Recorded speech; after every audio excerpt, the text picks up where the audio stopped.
On today's show, It's NBA season preview time, and we're asking the hard-hitting questions. who will challenge Cleveland in the East? What were the best offseason moments? And who will win Rookie of the Year? That, plus we grill Tass on the hot seat about Dwight's ATL homecoming. Part 1 of the starters' 72 burning questions starts now.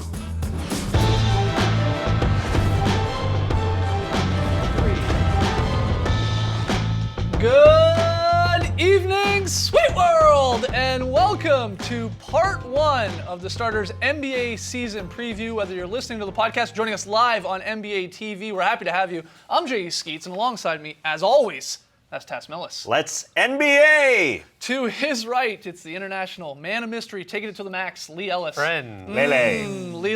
Lily took it to the max so much this summer he had a second child. Oh, I did. Little Oscar, congratulations, Thank you, buddy. thank you. And last, certainly not least down there, it's Taco, Trey Kirby. Hey, yo! All right, as you can tell, we're very excited to be back talking ball with you. And as we did last year, this is part 1 of 9 season preview shows as we get ready for the upcoming season. And once again, we're tackling 72 burning questions.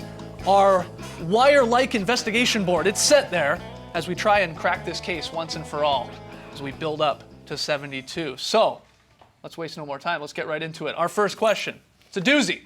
Play along at home, by the way. Jump on Twitter, hashtag the starters. First one, guys. Are the Cavaliers a lock to return to the NBA Finals? What do you think? I want to say no, selfishly. I want us to be talking about a potential team that, might squeak in there in April, May, and June. It's not going to happen. You can't talk yourself into it? I can't bet against LeBron right now. Those other teams, the potential teams, Boston and Toronto, they got better, but not close enough to the LeBron, Kyrie, Kevin Love threesome that got better themselves. Right. LeBron's still in his prime. Kyrie got more confident. Kevin Love got more confident in his role. What can you question them on? Potentially their just desire? And I don't think you can question that at all. Yeah, I'm with you, Tess. I have a rule in the Eastern Conference. Don't pick against LeBron in the East until his team loses. You see the teams that he has beaten in these 6 straight finals appearances, teams like a 73-win Warriors team, the best Hawks team they've ever had, a great Bulls team, the Spurs before they won a title. These are teams that all easily win 55 to 70 games, and you don't see a team in the Eastern Conference that can really approach that sort of a peak, so I think it's hard to pick against the Cavs in the East The this year. Cavs have the luxury of knowing that no matter what happens in the regular season, it doesn't really matter until you get to the playoffs. Right. You have to beat the Cavs in the playoffs, even if they finish 2nd or 3rd in the Eastern Conference, because we know LeBron sometimes cruises through the regular season. It doesn't really matter. The Cavs have got the confidence now that they can beat anyone. They came down from 3-1 down against the Golden State Warriors and won the championship. That was the thing that happened, right? Yeah, that was Some people unbelievable. forget that. But what it did, though, as well, obviously winning the championship, winning heals everything. If they didn't win that, Kevin Love might not be there, other guys might not have come back as well. So now that they've won, they trust each other, they believe in each other, they respect each other. They just need to get to April. Is there any worry at all about the amount of minutes LeBron has on his body? Now, this guy has played more than 5,000 more minutes than Larry Bird's entire career. That's what he's at, something like 46,000 minutes. I know we call him sort of a beast, I guess. He doesn't seem human, but we've seen guys in the past, Hall of Famers, at some point he catches up to you. Any worry with LeBron, or is that goes back to what you're saying, Lee, about the regular season? And as he's been doing over the last 4 years, his minutes get less and less and less. Well, that's exactly what I think Tyronn Lue can do now. He has that luxury where he can really plan and manage LeBron's minutes all throughout the season, knowing he just has to keep him fresh for the playoffs. And so LeBron, you said, he's got 13 years now in the league. Now he's won. He's playing with house money right now. The pressure is off him to win the championship for Cleveland. Now he's just trying to add to that legacy. So if you're the Cavs and you're Tyronn Lue, it's like, let's not get too carried away with the regular season. Let's just keep ourselves fresh for a postseason run. The guy's gone to 6 straight NBA Finals. It hasn't been done since the Celtics did it back in the 60s. So, as you said, Trey, just don't bet against the guy. You can't right now. We're just watching the best player of his era. Yeah, I might have Hold even on. taken the Sixers if LeBron had signed with the Sixers in the summer. As long as he's Just on your don't bet team, you got against a him. chance of going to the finals. Okay, if you had to bet against them, if you had to get Cavs going to the finals, which team of all those teams in the East there do you sort of think is maybe close enough to try and take them down in a 7-game series? Can they group together and make one super Do team? you want to take the Celtics and the Raptors and put Paul George in? No, you have to pick one team. I think it's mean to say that the Raptors aren't the second best team because they took 2 games in the conference finals last year, but I think the Celtics have compiled the best team. At 48 wins, you put Al Horford on that roster. I just find it very difficult to say that the Celtics are going to do it because Al Horford couldn't take a game from the Cavs the last two Right. seasons with the Hawks, a team that won 60 games in the Hawks 2 years ago. It's all dependent, I think, on their supporting players. Will Avery Bradley get better? Will Isaiah Thomas get better? How much better can they possibly get? Can they knock off a Cavs team? It's all up to these guys. You know, they're Jay Crowders. They've got a bunch of pieces, but will they be good enough? Yeah, they're definitely going to get better from internal development and, like you're saying, the Horford addition, but the ceiling for the Celtics is just not high enough, I don't think, to beat the Cavs 4 times in 7 games. Yeah, and that's the thing. I mean, the big criticism we've had of the Celtics in the past is that they haven't had that superstar player. I don't think Al Horford's a superstar player, but he's certainly an upgrade of what they had. But I don't think that's enough to overtake and to defeat a LeBron-led Cavaliers team. Now, and what about the Raptors? Quickly here. This is, I think a lot of people forget, they were just one game behind the Cavs in terms of the regular season wins. They took 2 games from them in the Eastern Conference Finals. They also got destroyed in the other 4 games. But are people sleeping on this team? You know, their team is very similar. They lose Biyombo, but they get Jared Sullinger, and of course they lost Scola as well. Not much of a difference maker. But for the most part, your same squad. Why can't this team sort of maybe take the next step and win maybe 2 more in a best-of-7 series? Well, the Celtics internally, maybe they get better because those guys we all mentioned, they're young. You know, your Bradleys and your Jay Crowders. These guys, if they're going to get better internally, they're on the other side of 30. When we're talking about Kyle Lowry, DeRozan, is he going to get better in his 8th year? I just find it a little difficult to fathom that.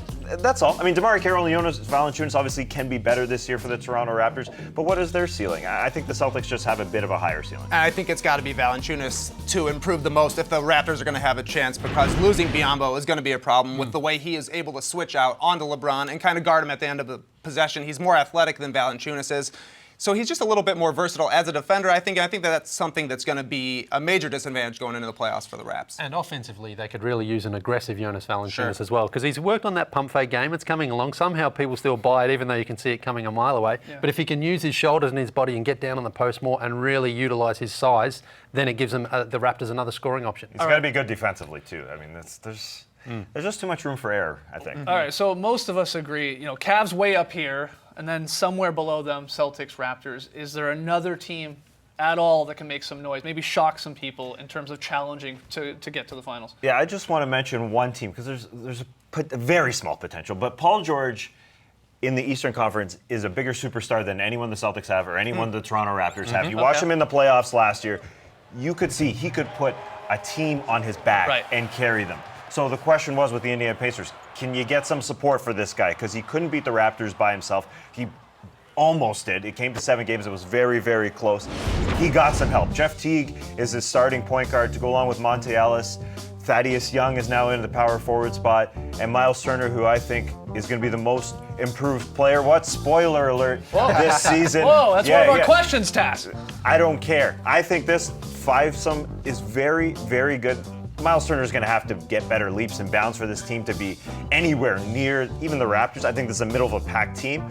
But there's a lot of potential on that team with Paul George as a superstar. This is just one more year out from his huge leg injury. He's only getting better. I believe in Paul George. Yeah, I do think if everything breaks right for the Pacers, they could contend for the 2nd seed. Like you're saying, Tass, a lot of additions. They've added some athleticism. They can play a bunch of different ways without Jefferson coming off the bench, can really bully guys around inside. But are they the Cavaliers? Come on. That's the question. Yeah. And I mean, is Jeff Teague even really that much better than George Hill for this squad? Yeah, For this exactly squad. right. A lot of questions around them. All right, we got a lot more questions to get through, of course, as we make our way to 72 burning cues. When we come back, we're going to predict this season's Rookie of the Year. A lot of candidates. Don't go anywhere. You're watching the Starters season preview.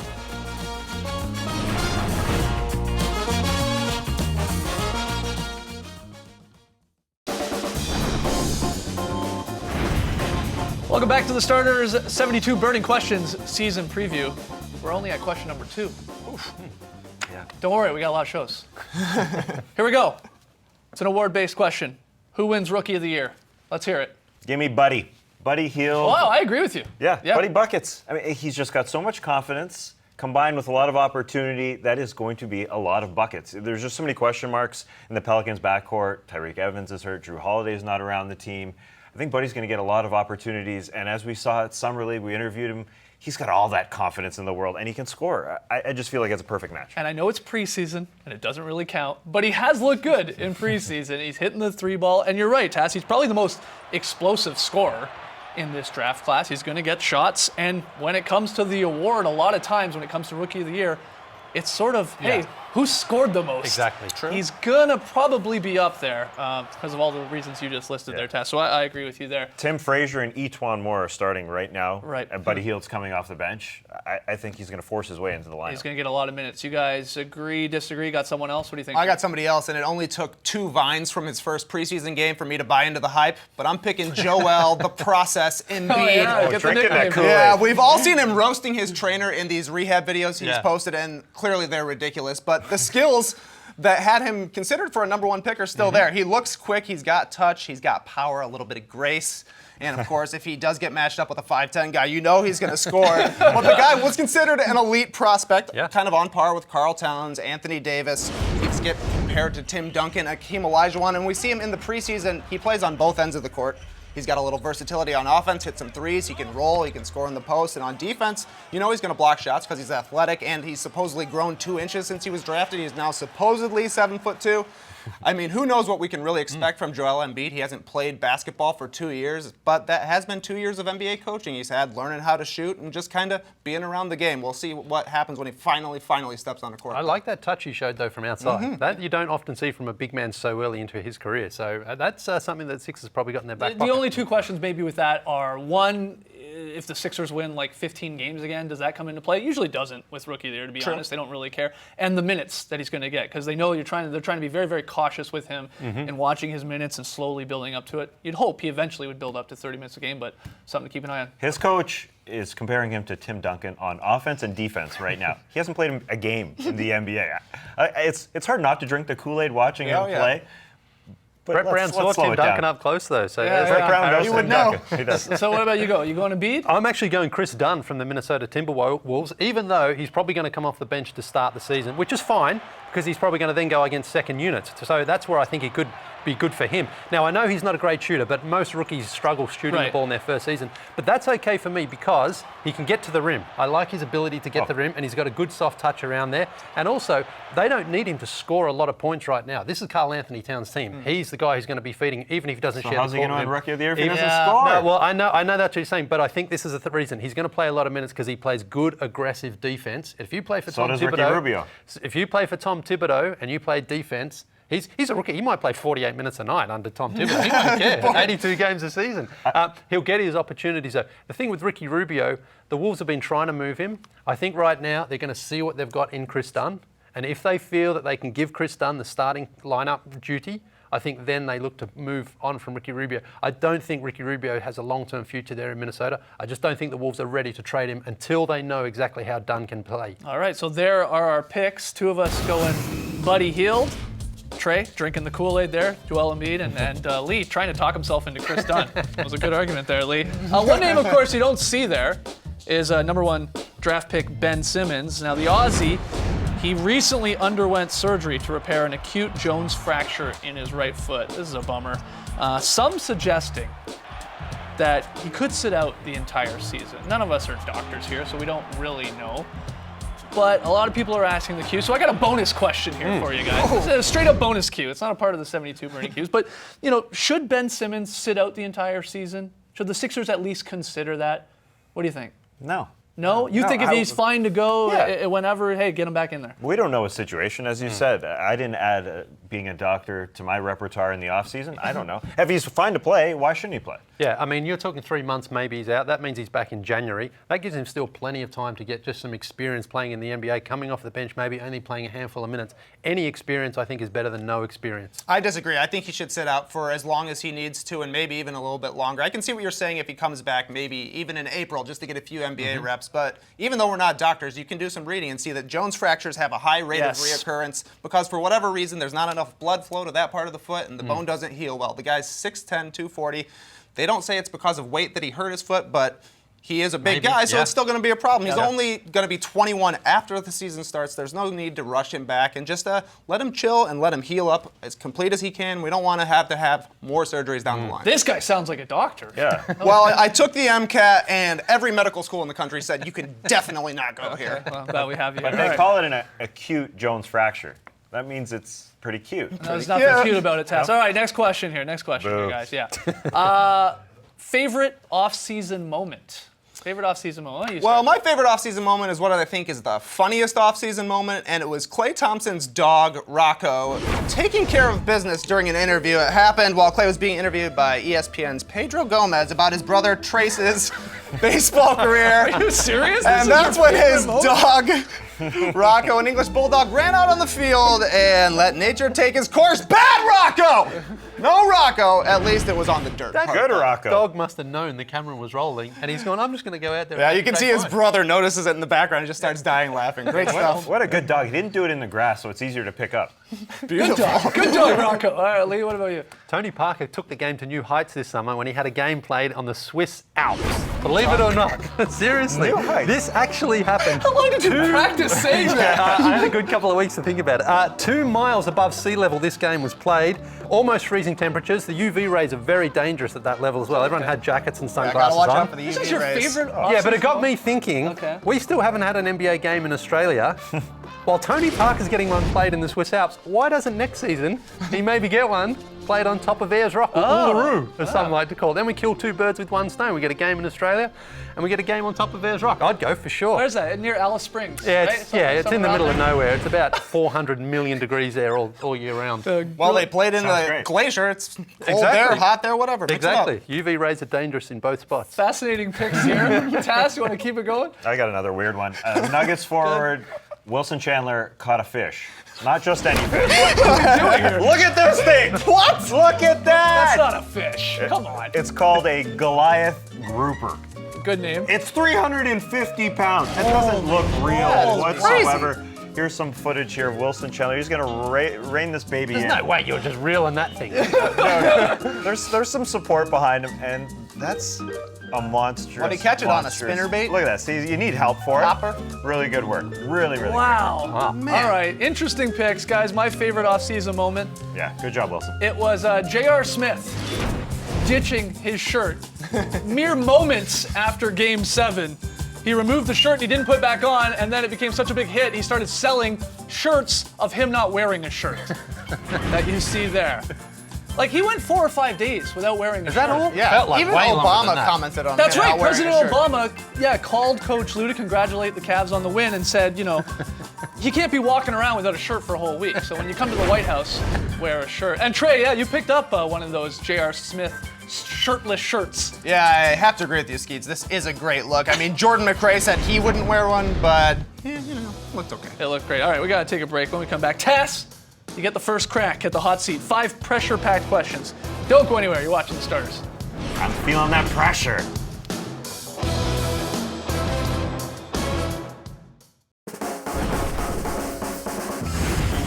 Welcome back to the Starters NBA season preview, where we're tackling 72 burning questions about this upcoming season. And our next 5 here, they're just for Tass. Over on the hot seat, where it looks very hot. Are you Bring ready? it. Yeah, you ready, Tassie? I am so ready. It's beautiful fall weather. Everyone likes a good fire in the fall, right? I guess so. All right. First one here.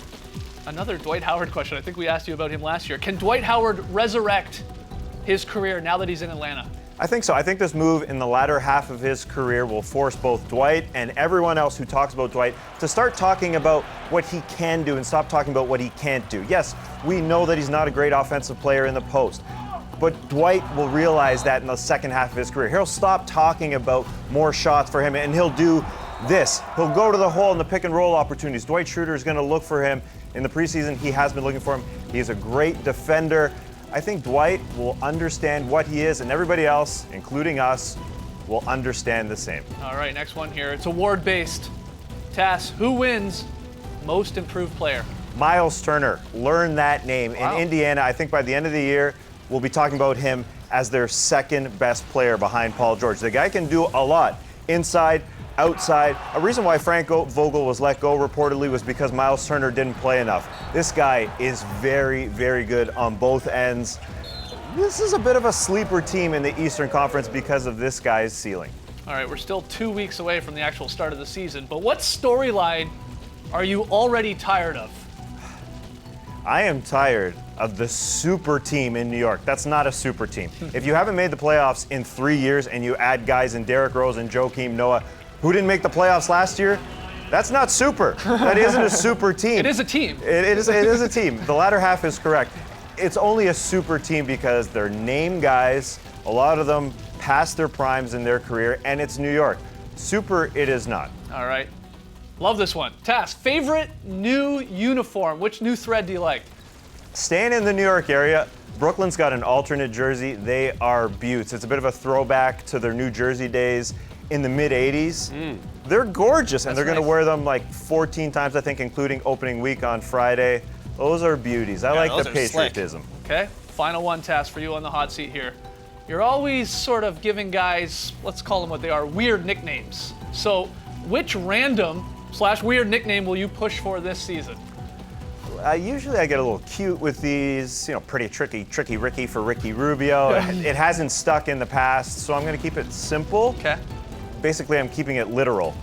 Brooklyn for Brooke Lopez and Jeremy Lin. It's already Oh, happening. they're already doing it. Yeah, hey, this isn't me, but I'm taking credit for it. Brooke, Lin, that's great stuff. That connection is going to happen a lot this year. I'm looking forward to watching them play. They weren't fun to watch the last couple of years. I think Brooke and Lin will make it actually palatable to watch the Brooklyn Nets this year. Especially in those new alternate jerseys. All right, Tass, great stuff on the hot seat. We got to take one more break. I'm roasting some mallows. But when we come back, you, the fans, decide whether or not the Cavs can repeat as NBA champs. Come on back.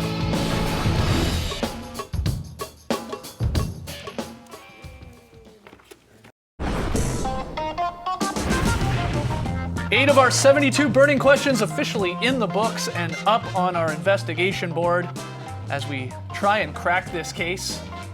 Can we do it this We're year? off to a good start, I tell you. I hope so.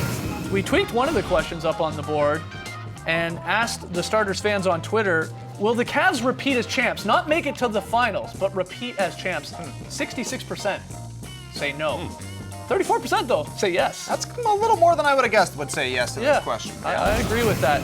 Coming up tomorrow though, the Starters season preview part 2. We're going to get into will the Warriors win 70 plus games? Again, we'll debate which players we expect to make their first All-Star game. A lot of candidates.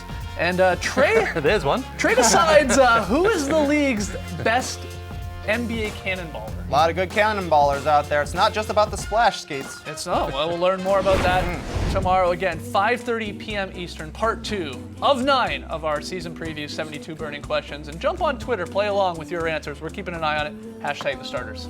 How many cannonballs did you do this summer? Over 50. Wow. What? I don't know. Serious? I feel like that's a lot.